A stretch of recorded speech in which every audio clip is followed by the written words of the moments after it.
Hello and welcome to this EMPA webinar, The Mileti Effect, 50 Years of Risk Communication Research. I'm Barbara Ryan, the Chair of EMPA.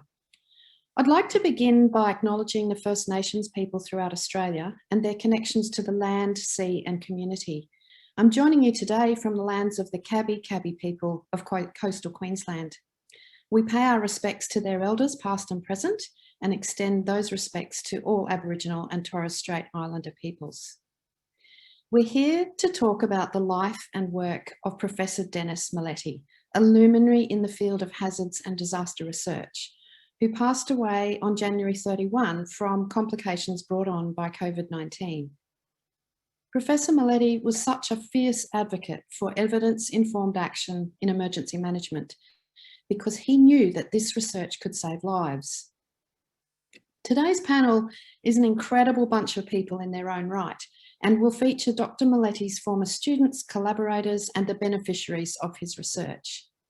Each panellist will share 3 major lessons that they learned from working with him or using his research over the years.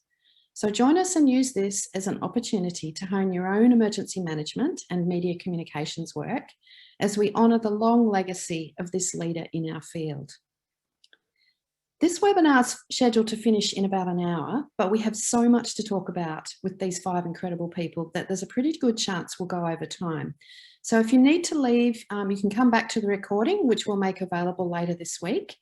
And I'd also suggest that you turn on your chat facility using the sound bubble icon that'll appear on the bottom of your screen if you move your cursor over it. I've got a feeling that this seminar is where we'll all be madly sharing amazing links.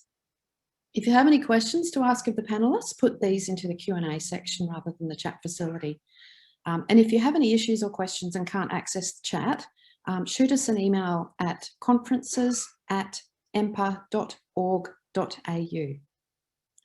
So to introduce and facilitate the panel, please welcome Professor Laurie Peake. Laurie is a world leader in her field and a professor in the Department of Sociology and director of the Natural Hazards Centre at the University of Colorado, Boulder. She studies vulnerable populations in disaster and is author of Behind the Backlash, Muslim Americans After 9/11. She was co-editor of Displace, Life in the Katrina Diaspora, and co-author of Children of Katrina. Laurie studied with Dennis and remained in touch with him throughout her career. Over to you, Laurie. Barb, thank you so much for inspiring this panel and for welcoming us here today. And welcome to all of the participants who are out there. And thank you so much for making this space for us to reflect on the life and legacy and countless contributions of Dennis Mileti. When I was thinking about how to introduce Dennis to those who didn't know him, I was thinking, do I start with his scholarly titles? Dennis earned a PhD in sociology from the University of Colorado Boulder in 1975, and then he went on to be a professor at Colorado State University. And then in 1994, he was drawn back to his alma mater at the University of Colorado Boulder, where he was a professor of sociology, department chair, and where he served as the director of the Natural Hazards Center from 1994 to 2003. I wasn't sure if I should introduce Dennis in terms of his scholarly impact. He's widely known as one of the world's leading risk communication scholars. And Dennis was also the leader of the second assessment of natural hazards in the United States, which brought together over 130 of our nation's leading experts, researchers, practitioners, and policymakers who are all working together to try to characterize and to reduce the harm and suffering caused by disasters. And that effort culminated in the publication of Disasters by Design, which still stands as a pivotal publication in our field and really set an entire generation of research and policy focused around sustainable hazards mitigation. I also thought about that it was really important in introducing Dennis to also talk about who he was as a person and what he meant to so many of us. Dennis spent his life, his lifelong partner with Rick Oliver. They were together from 1967 until Dennis's death in 2021. He was a beloved partner. Dennis was also a mentor and a friend to countless people. He was an inspiring teacher, and he inspired countless people across the United States and around the world with his riveting presentations and his ability to not just captivate an audience, but to motivate an audience into action. In short, Dennis Mileti was truly unforgettable.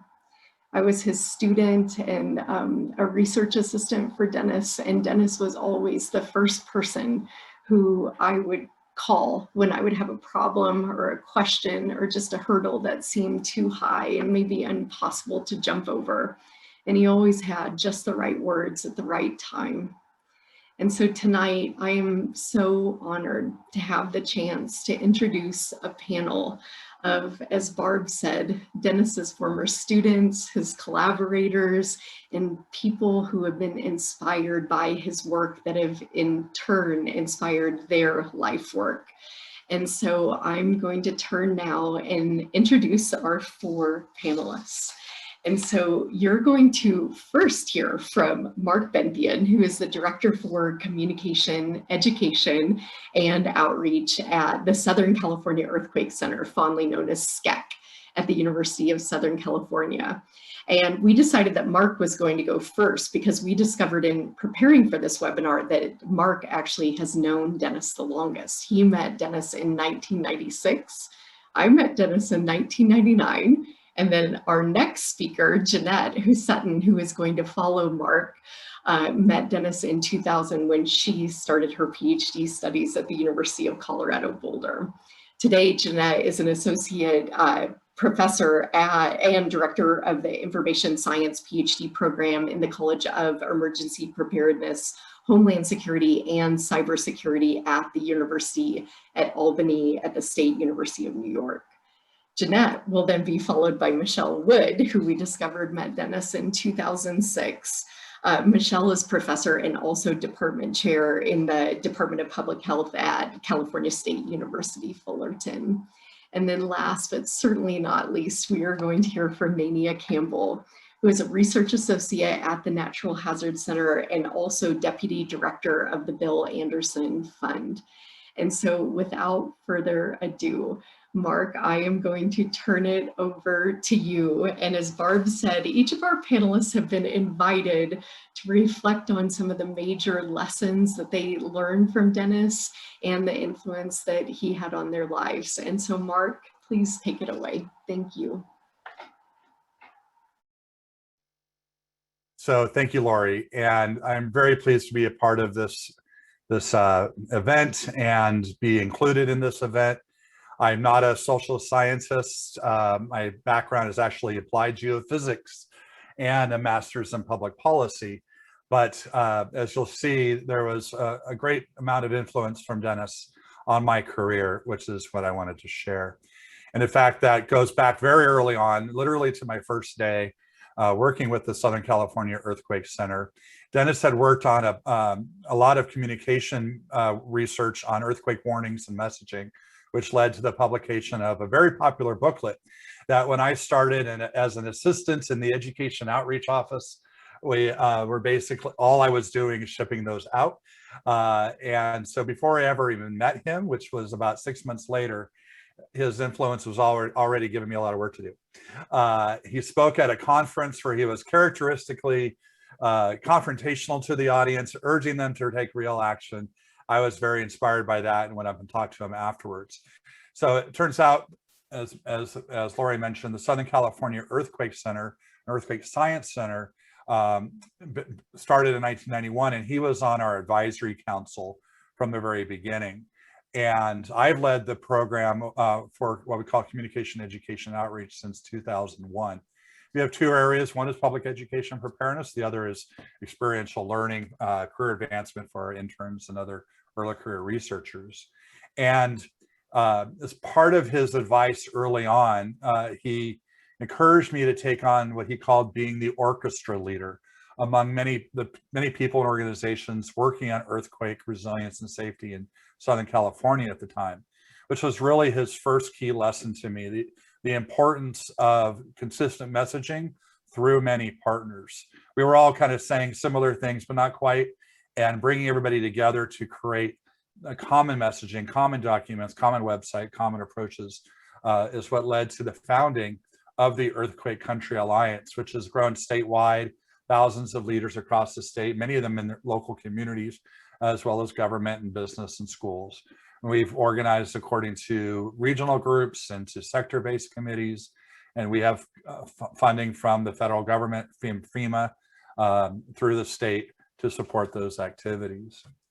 And so we have our website, we coordinate tsunami preparedness activities, and perhaps most notably, the Great ShakeOut, Great California ShakeOut. That itself, Dennis had a hand in. So in 2000, if you've heard about ShakeOut before, it actually started with a earthquake scenario, a project led by the U.S. Geological Survey, for which he and Dr. James Goltz wrote the Emergency Response Communication Chapter. And that quickly became the basis for a planned exercise, emergency management exercise, very large scale in 2008. But all of us in the Earthquake Country Alliance said, how do we get everybody else to participate? And who do we turn to ask, how do we get a lot of people to participate and to take preparedness action? Of course, also Dr. Dennis Mileti. And the key activity of this, as you can see in this graphic, and also the t-shirt I'm wearing while sitting with Dennis at one of the meetings of the Earthquake Center, is the key action and what we ask people to do during these drills. And this leads to lesson number 2. And we asked him, what should we really be doing to, what should we kind of build into ShakeOut? He provided really 4 key points. And this is based on his research along with Michele Wood, who's on this call, and many others. The idea of having consistent messaging, which in many forms, which he had shared with me earlier, but also kind of social cues, social milling, the aspects of getting people talking with each other, and also how, when we would talk about this very devastating scenario, providing information right along with it in the same video, in the same document, about what people can do to reduce that, really turned it from being what could have been a very somber and maybe off-putting report into something that people really felt they could take action on. And so still learning from him, we thought it was going to be a one-time event, but hearing from others and other partners, they wanted it to be statewide, and then other states, other countries eventually, such that by 2019, we had millions of people around the world participating, really based on a lot of that original information. 2020, of course, with COVID, we had a significant drop-off, but we pivoted to online drills that people can do wherever they were and remotely. And we're gearing up again for this year's International ShakeOut Day on October 21st, always the 3rd Thursday of October. We do have some participation from Australia, but especially from New Zealand, which has had ShakeOut since 2012 nationally. So the goal is to get people worldwide to practice earthquake safety, but really to get them to have that to talk about and to engage with each other. We have websites that provide local information, local resources, but then we also list people with their permission. And that really has been one of those things that people see each other doing something and they want to be on this list. And it's been really striking how effective that alone has been. And it's also given us a real channel through which we can provide a lot of messaging through the email lists that we build from all those registrations. Now, it's not 60 million emails. It's the people who are registering their school system, their city, their large business, but it's still quite significant. So we can provide mitigation messaging and all sorts of other things in addition to how to do their drill. Now, finally, the last message I would say, that lesson is keep going, keep communicating. He retired to Rancho Mirage, where he became active in that city's Emergency Management Commission. We worked in the last 10 years on many projects to help support. This is a city in Southern California, by the way, in the desert areas. If you're familiar with Southern California or not, it's in the Coachella Valley. That's why the title of this slide.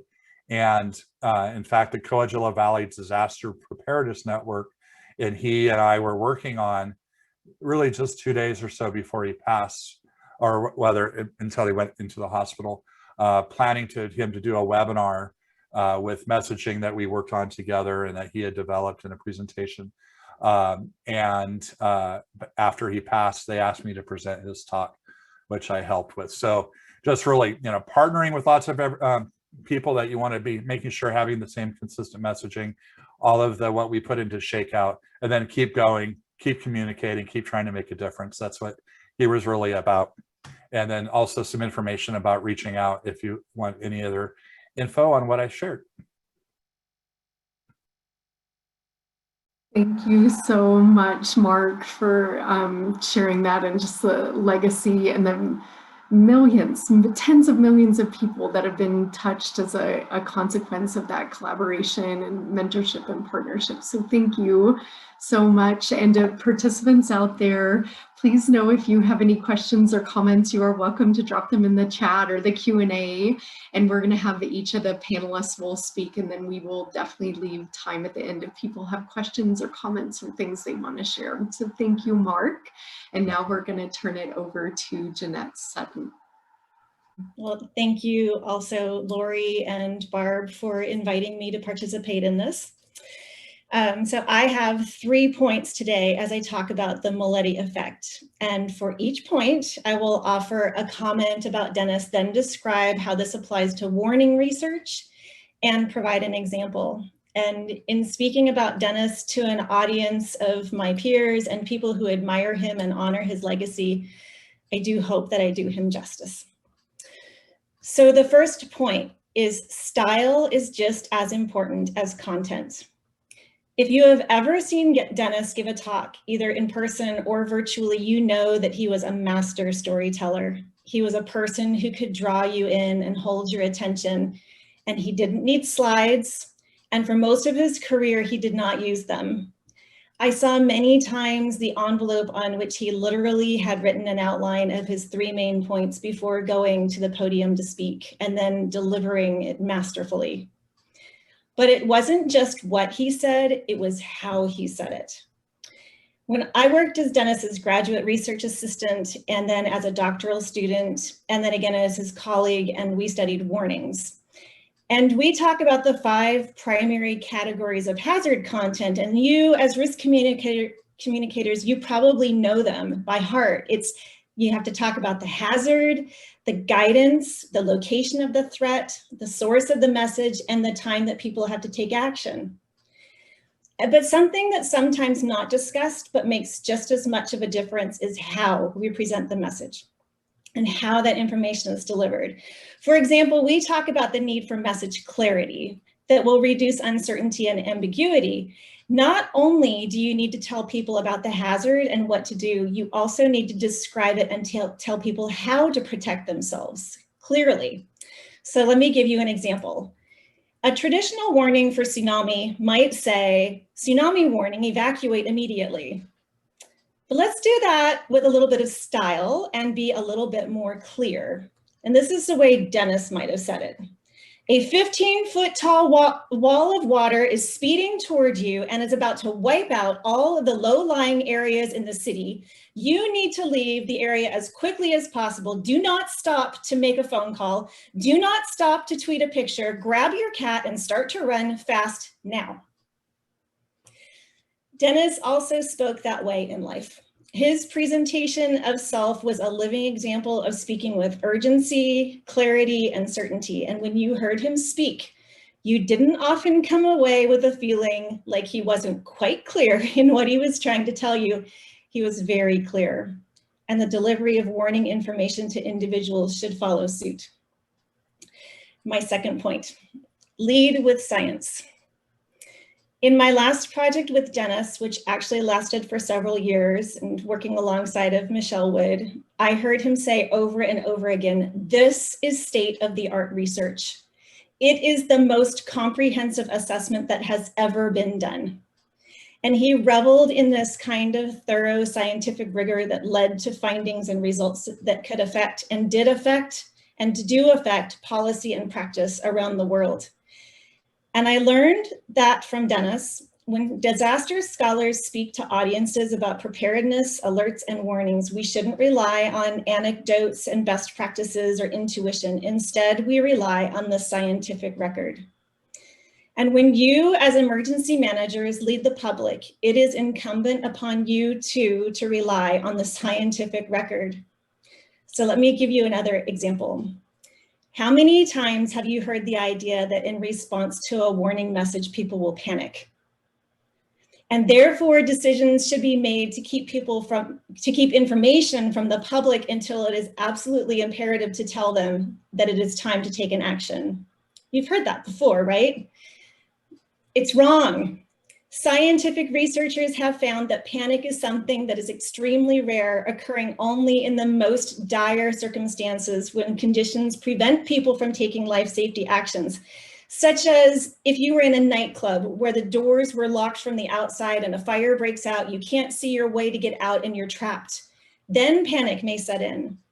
Most people, when they're running for their lives, are not in a panic. They're in protective action mode. So the scientific research record says that people do not panic in response to warning messages either. In fact, it's exceptionally difficult to get people to even pay attention. So instead, risk communicators should share their warning information with the public as soon as they are able to confidently tell people about the likelihood that something dangerous is going to occur, and that people should take an action to protect themselves. And this leads to my third point, and it's about milling. One thing that people do, both in the absence of information and in the presence of information, under lengthy timelines and short timelines, is to search for additional information to confirm the threat, its location, the actions that they should take, and to share this with others. And we call this milling. And one thing that I have always loved about Dennis is this. Warnings have never been about communicating to individuals. So as researchers, we've focused on how to design a message and how to deliver a message and how to increase protective action behaviors. And those messages go to individuals, but Dennis was a sociologist and he didn't study individuals. He studied collective behavior of people in groups. And he knew that the thing that made the greatest difference on your decisions about what to do when faced with a hazard was the people around you. He knew that preparedness behaviors were influenced by seeing neighbors prepare. And this is why when you visited his home on the San Andreas Fault or the Coachella Valley in Southern California, he would explain to you that everything was glued down so that things would not fall over on you at night when you were sleeping if an earthquake were to occur. And that when you had martinis in the spa after a long day of working together, those martinis were in red Solo cups to prevent breakage. He knew that in response to warnings, people would not act immediately in response to some siren or alarm, and instead we look around to confirm with others first. So to get people to act immediately, we have to create public education campaigns like ShakeOut and practice responding in order to increase quick action. But Dennis also knew that these problems of disaster would not be solved by one person alone. So Dennis helped the research and practice community to also mill with each other. Dennis brought people together under the umbrella of disaster research, and he helped us all to mill about and to seek information and share information. And he lived this example by telling others about hazards and helping them to become more prepared for this future. We miss Dennis. We miss his sense of style, the way that he led with science, and his approach to life that brought people into this disaster community. And I'm very thankful that his life lessons will live on for a very long time. So, to Dennis. Thank you so much, and to you and to Dennis, and thank you for the legacy you created together, and thank you for these lessons that you shared. And Thank you for always listening when Dennis would give you advice. And thank you for always reaching out to him. And he was always so proud of you. And you have just so beautifully captured so many of the lessons he taught. So thank you so much, Jeannette. And thanks for that red solo cup. And we are now going to turn it over to another one of Dennis's long-standing collaborators, to Michele Wood. Thank you. It is such an honor to be on this panel with people I admire and respect so much, talking about somebody who I admire and respect so very much. My talk is going to be a little more personal in nature, but I think there's interplay between the personal and professional, and I think it makes sense. I met Dennis while I was sitting at my doctoral advisor's kitchen table. I was a doctoral student. I was studying HIV and substance use. I was committed. I was doing great. I was in the middle of a lot of big research. That day, I fell in love with his mind, his sense of humor, his passion, the joy he took in absolutely everything he did, and his ability to relate everything in life, including disasters, to Italian cooking. And on that day, I was lured away from HIV and substance use research to study disasters. I could not wait to work with him again, and I had the opportunity to do so very quickly. So I'm going to share 3 lessons I learned from him about how to move through life as a disaster researcher. So the first lesson I want to share is that Dennis shared with me the joy of mentoring. Dennis was a remarkable mentor. He taught me how to build and test a causal model. He taught me how to organize office supplies in my cabinets and drawers. He taught me how to manage my travel paperwork. He taught me how to rinse olives. He taught me how to pack luggage for a conference. He taught me how to cut up a chicken with scissors. He taught me how to write a problem statement that was so compelling, my grandmother would be motivated to give away her monthly check to help support and solve the problem. If I was listening, he was teaching. He was always teaching. There was nothing he wasn't willing to give away. And he was a mentor, he was family. I absolutely loved him. And what he taught me was, he helped me see by how he behaved and by always telling me how fortunate I am to be able to work with young, vibrant new students and practitioners. He would always tell me that. And it taught me what an immense gift it is to me to get to help mentor others. So that was the first, the joy of mentoring. The second was, he taught me the joy of service. And Jeannette touched on this. Dennis was an academic. The academics I know in general live for research. They live and value research. Some of them enjoy teaching. Service is often thought of as something you got to do to check it off the list, something to get done and out of the way. Dennis was a different kind of academic. Every conference I attended with him, someone would walk up to him and tell him how influential he had been in their career, typically an emergency manager. And it's because he was always giving talks, working with professional associations, always in service to practitioners and end users. He began recruiting me for some of those talks, and I learned that doing them did not detract or distract me, but it helped my teaching become better and more exciting and more relevant. It helped me understand the issues practitioners face and learn about the real world.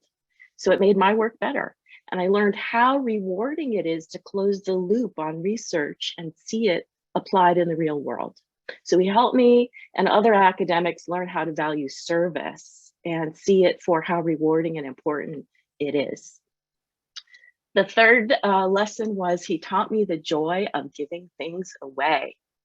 He always gave things away.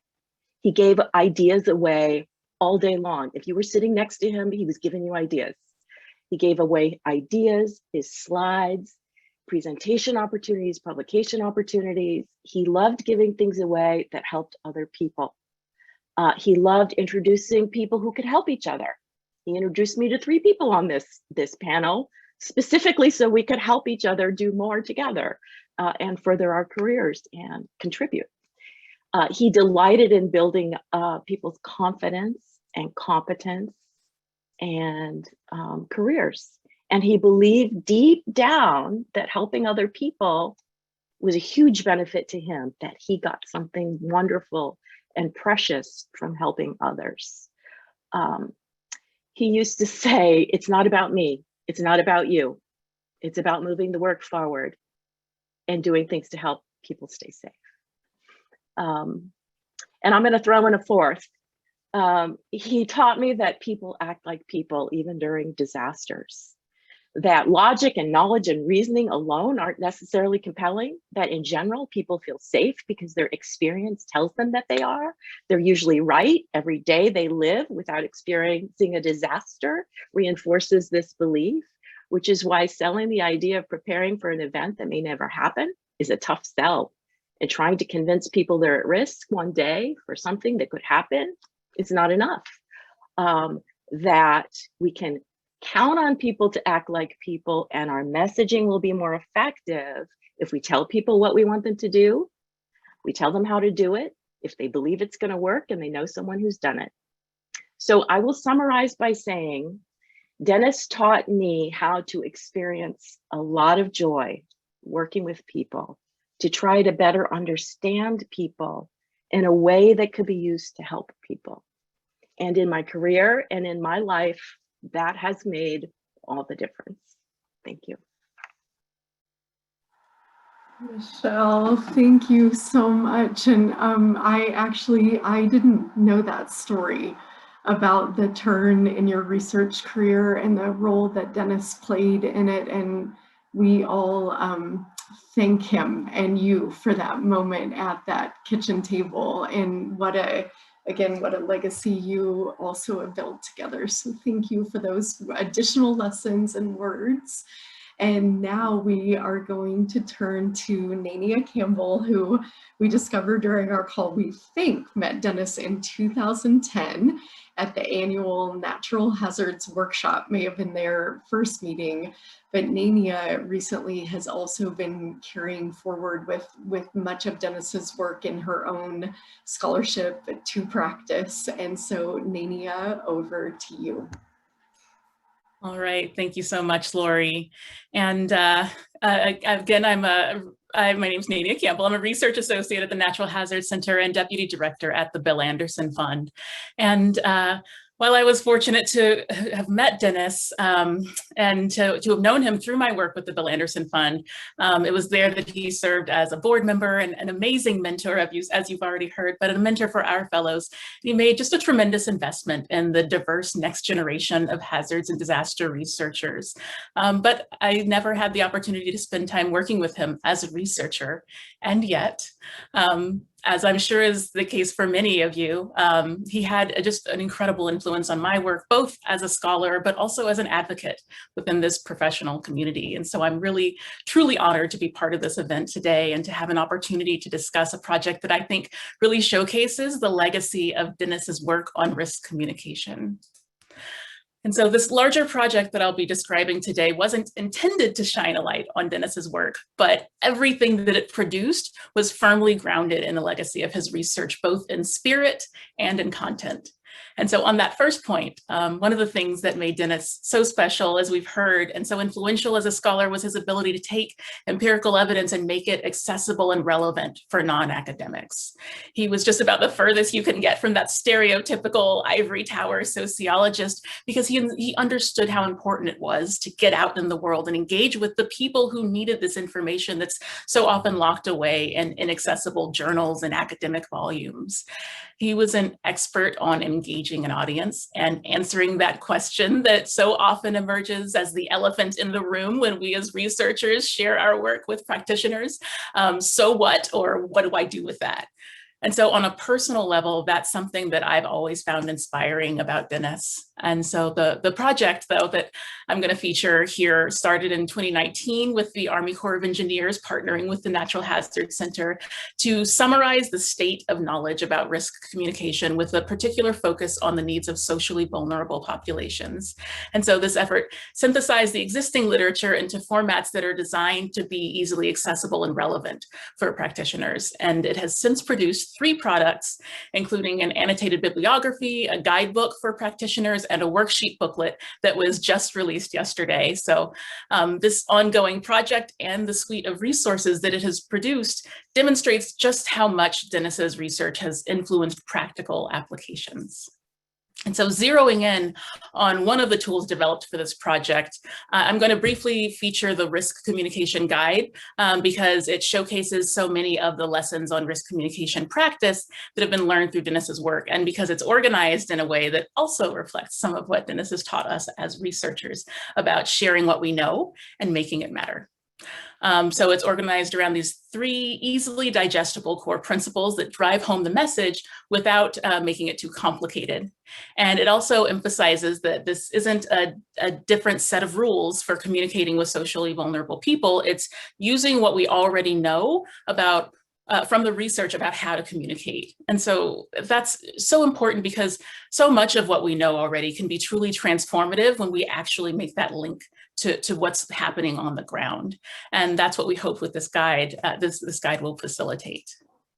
So the 3 comprehensive core principles that boil down this literature that we identified include communicate through familiar and trusted messengers, provide clear, actionable information, and tailor information, messages and information pathways for target audiences. And while the principles themselves are very high level, we also use them to relay other important ideas that will sound familiar that you've already heard some of from Dennis's work and that of his mentees and colleagues who have built and expanded on it.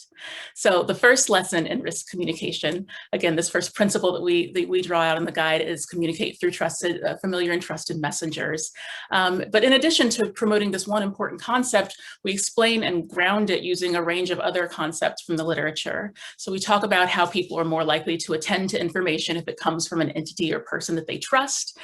We use that basic premise to emphasize the importance of credibility. It also advises on how careful planning and relationship building are critical for risk communicators to enable them to connect with partners who have legitimacy with target audiences.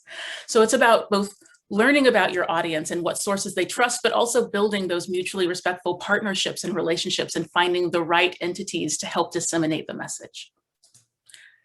The second lesson is on providing clear, actionable information. And it's concerned with ensuring that people can act on this information that they receive. So here too, we incorporate these other familiar concepts to explain how to do this. The fact that messages need to be consistent, that in order for them to be clear and accessible, things like language barriers, cognitive limitations, literacy levels need to be accounted for. And we also discuss how you have to move beyond simply sharing information if the goal is to prompt some kind of action or response. And that requires understanding the constraints that the audience faces so that the recommended actions are reasonable and possible in light of their circumstances. And stepping outside of the product for 1 minute and just thinking about this concept as one of the creators of this document, this is also something that we took seriously in designing the guide. Dennis's work was so transformational because he was an expert in following this advice. He took all of this knowledge on risk messaging and communication and human behavior, and he pulled out concrete directives about how that knowledge should be applied in the work of risk communication. And that's an important lesson for us as well, as we've sought to create this document. And finally, the third lesson is on tailoring the messages and information pathways for the target audiences. And so this final lesson relays how it's imperative that the message be designed from the perspective of the target audience. It encourages the reader to recognize the diversity that exists within any community and the fact that people don't all use the same information sources or communicate the same ways. And the guide discusses the importance of using those diverse channels to disseminate information. And we drive home that advanced planning and testing are necessary to ensure that messages are framed appropriately and disseminated effectively. And on that final note, Dennis always found a way to captivate his audience, as we've heard, and make the information that he was sharing, making sure that information that he was sharing would resonate and motivate them. And so I won't say that the Risk Communication Guide is anywhere near as captivating or as entertaining by a talk by Dennis Mileti, but it does attempt to make the guidance useful by including examples and stories that will be relevant to the reader. And in addition to breaking down those core principles, each chapter features a set of tips and considerations that relate to the principle, as well as concrete examples drawn from the research literature and documented practice. And with that, I just want to again express my gratitude for the opportunity to share this with you all today. Those Risk Communication Guide, as well as other materials, are accessible on the Natural Hazards website, as is the tribute page where you can share your memories about Dennis and his influence. So with that, I will wrap up, and thank you so much. Yeah, thank you so much. And just seeing that work come together in that way, I have to say my heart is so heavy that Dennis didn't see this come to fruition, these projects that you have really drawn together so beautifully. And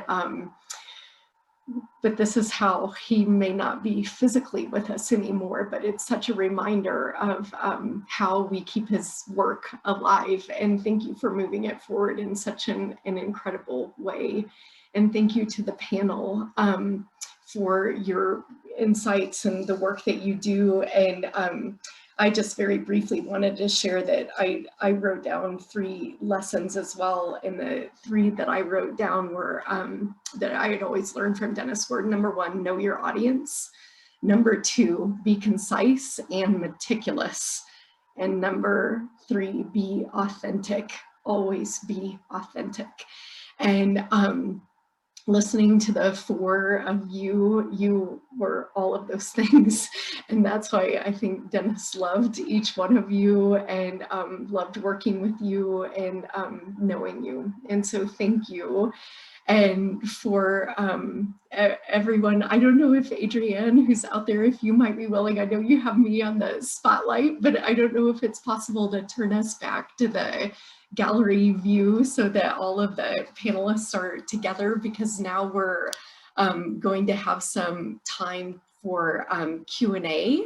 And so if anybody out there in the audience has any questions or anything that you'd like to share, you can drop those in the chat box.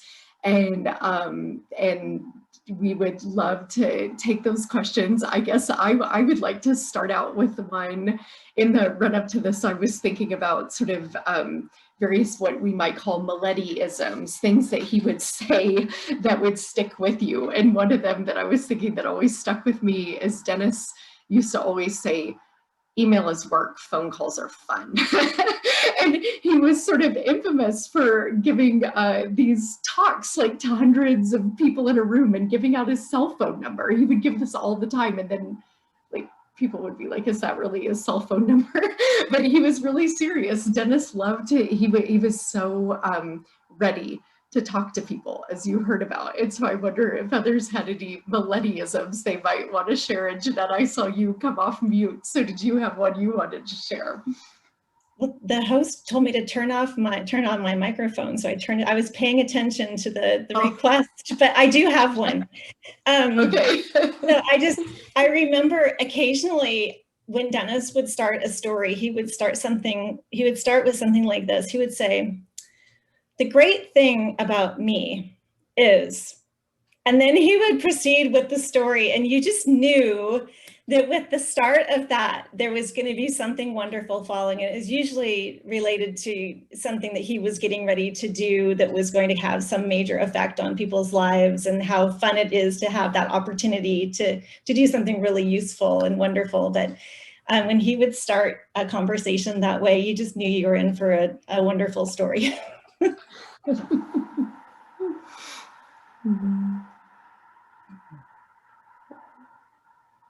Laurie, we've got a question from Andy Oldroyd. How do you balance the need for speedy risk communication versus quality and meaningful messaging?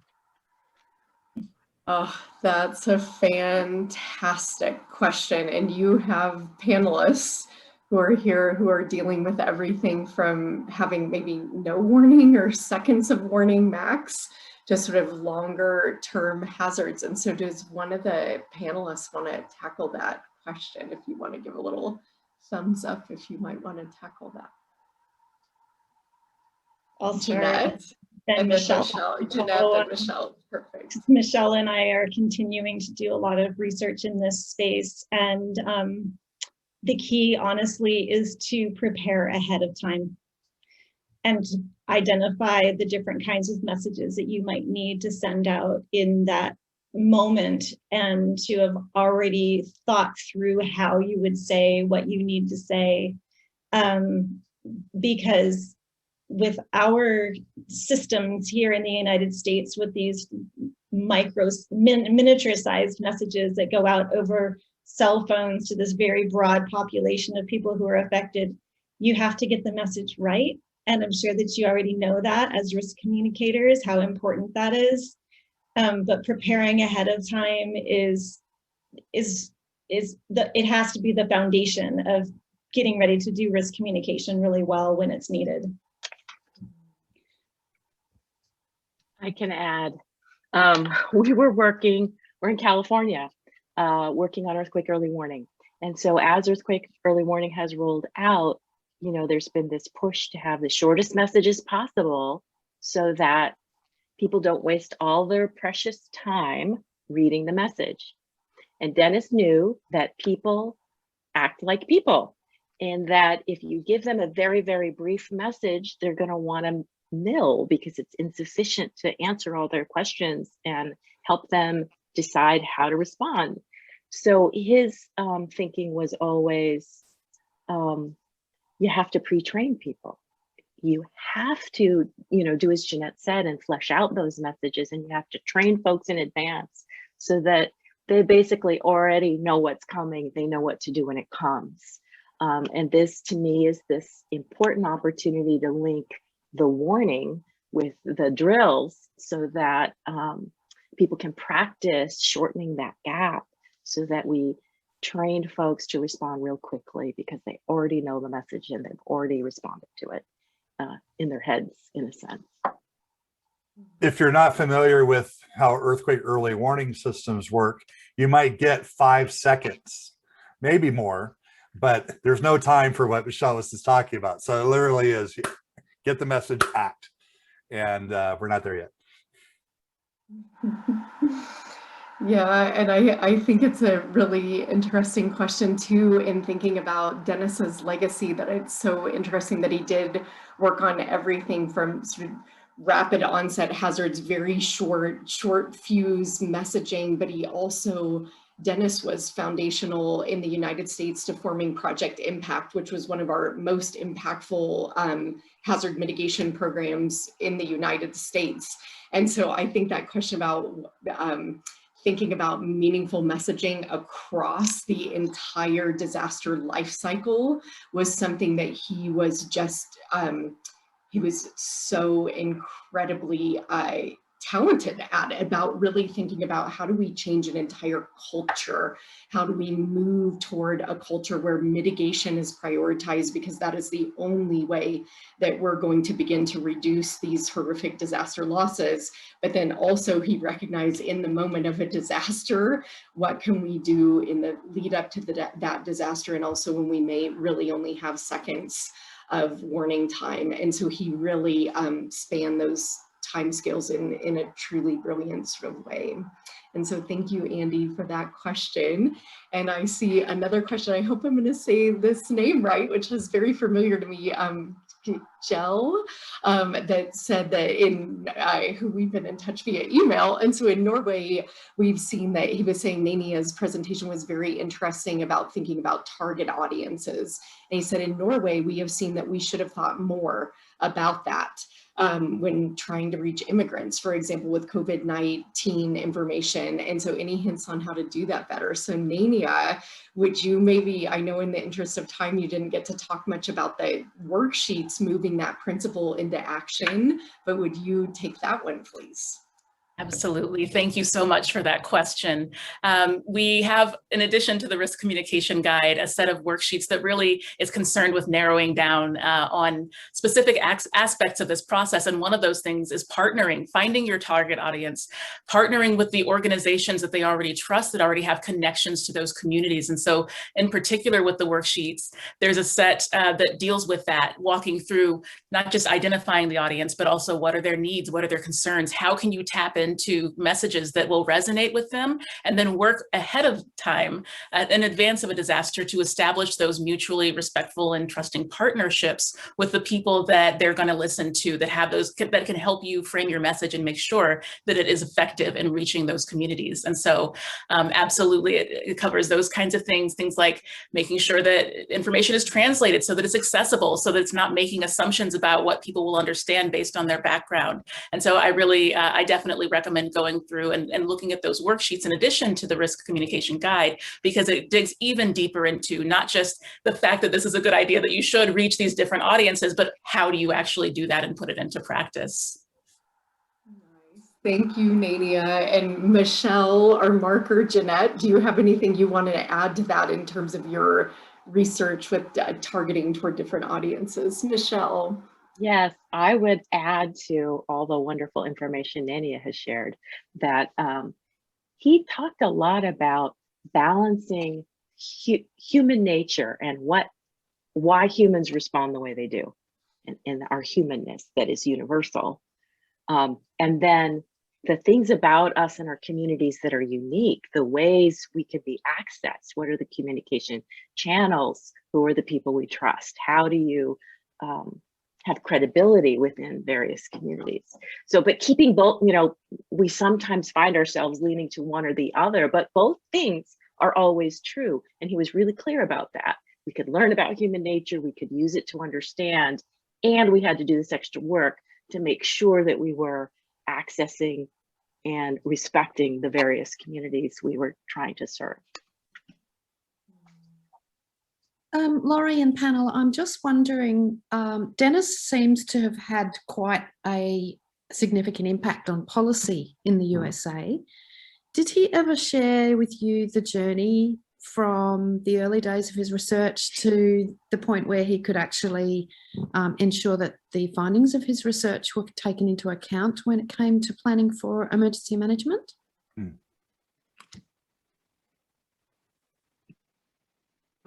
I have a brief answer to that, but does anybody on the panel want to tackle that one? That is a great question, Barb.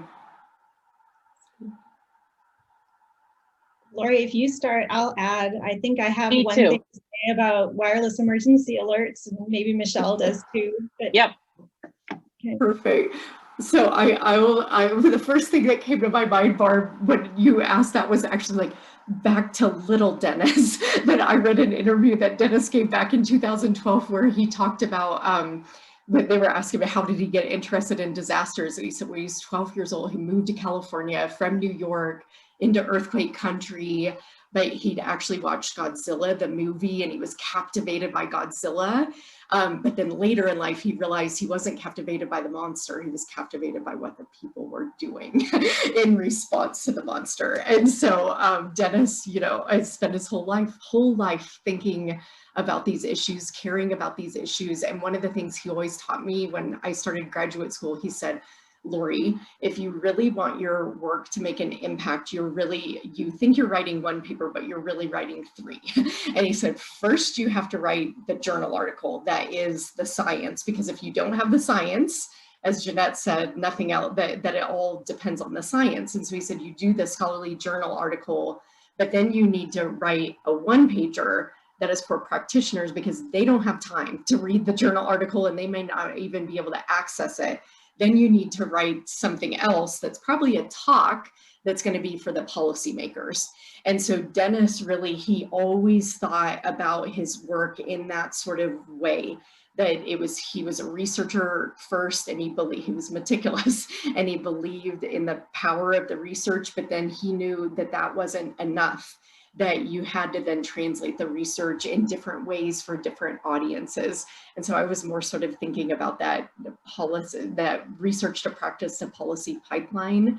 But then the other thing I'll add that I think really ties into Michele's comment about his life of service, that he relished in serving on boards. He didn't see it as extra work. He loved it and loved being with people and thinking about how social science knowledge could hopefully make a real impact on public policy in the US. And so Jeannette, what would you add to that? Well, I remember, Lori, when you and I were both at the Hazard Center working together, that he talked about going twice a year to Washington, D.C. and spending time with the people who served on the advisory board for the Hazard Center. And he had such credibility because he had established himself as such a serious thinker who was willing to go and knock on people's doors to be heard and to be with them and to make a difference. And I think it was that credibility that also helped to that actually was the reason that we ended up doing research on wireless emergency alerts here in the US for the Department of Homeland Security. The director of that program said, Dennis, what do we need to do to improve these? Because they'd already launched the technology before studying the human response to the technology. And he told them what needed to be done. And so we did this work and it changed the policy about how we think about, and it changed not just how we think about it, but how we actually do wireless emergency alerts now. They're no longer limited to 90 characters. They can now include URLs, links to additional information. And it was because of his demonstration of really excellent state-of-the-art science that people trusted what he said and they were willing to do what he told them to do. So. All of this resonates. I will add, when he was director of the Hazard Center, he told me it was important for him to bring together researchers, practitioners, and the government agencies. And this was not so there could be the researchers reporting the results to educate the others. This was about conversation because the researchers needed to know what were the problems, what were the gaps, what were the challenges, what's the real world, what do the agencies need? And then the agencies and the government needed to hear what the researchers were finding. So it was this wonderful conversation. He built in all kinds of time for networking. So he was present in all those conversations. And so he was there when policymakers were asking the questions and looking for evidence. And he told me he always carried his CV on him everywhere he went. And whatever his recent paper or talk was, he'd have in his pocket and he would whip it out. And if he didn't have evidence, he told me a story about going and gathering. It was in the middle of a meeting. And from one night to the next, he collected data so that there could be some evidence to support what he was thinking. So he was always looking to get validation for the work he was doing, the things he was, suggesting in the policy arena. And I will give you one quick example. We were doing this big study of wireless emergency alerts. And before we began the research and data collection, he said, we need to have a workshop and bring together practitioners. We need emergency managers. We need representatives from these agencies. We had our one-day workshop. When it was over, he said, wow, I believe we have doubled the amount of work we have to do. And then he paused and then he said, isn't it wonderful? He said, we are going to learn so much more and it's going to be so much better. I'm so glad we took the time to do this. And, he was absolutely right. It grounded everything in ways that the work needed to be grounded. Michele, thank you for that. And I know we're close to our time now for wrapping up the webinar. And just in the spirit of closing, I was going to ask Barb, I'm going to ask you to join us too, if we could go around everybody on the panel. I'm going to start in my upper left, which is Jeannette. And could you just share one word for how you're feeling right now, Jeannette? I'm grateful. Mark. Inspired. Michele, Gratitude. Barb, I was going to say inspired too, both at a personal level, but also on behalf of EMPA because of our very common desire to get the word out. But Mark has already said that, so I'll say I'm motivated. Nnenia, Determined. and I think the word I am feeling is joy. And with that, we, on behalf of the entire panel and on behalf of the US to our Australian friends and colleagues, we want to say thank you so much for welcoming us here today. EMPA, thank you for giving us the chance to have a webinar and to reflect on Dennis's life and the lessons that he taught us, and he was indeed unforgettable. And by continuing to share these lessons and stories about Dennis's life, we hope that he will always be with us. And so Barb, over to you for the closing. Thank you. Thank you all. I think it's evident that Dennis has had a massive, not just professional impact on you all, but until this point, I don't think any of us over here realised what an important person Dennis has been globally. So thank you all. And usually I try to have at least 3 or 4 takeaways from a seminar that I can use, but I think I've come away with a whole manual on disaster communication with Dennis's influence all through it. We have structured such a strong research culture here in Australia, and without doubt, Dennis has provided much of the social science foundation here as well. So it feels really inadequate today to not have some expression of appreciation for all of your time and all of the emotional input you have shared with us, and to Laurie for organising the panel. But thank you all very much. Next month, we're talking to Kjell Bratas, who's the Norwegian Emergency and Crisis Manager and EMPA friend.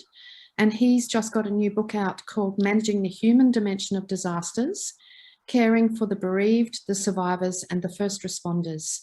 So thank you all for attending today. We hope to see you all next month to talk with Kjell.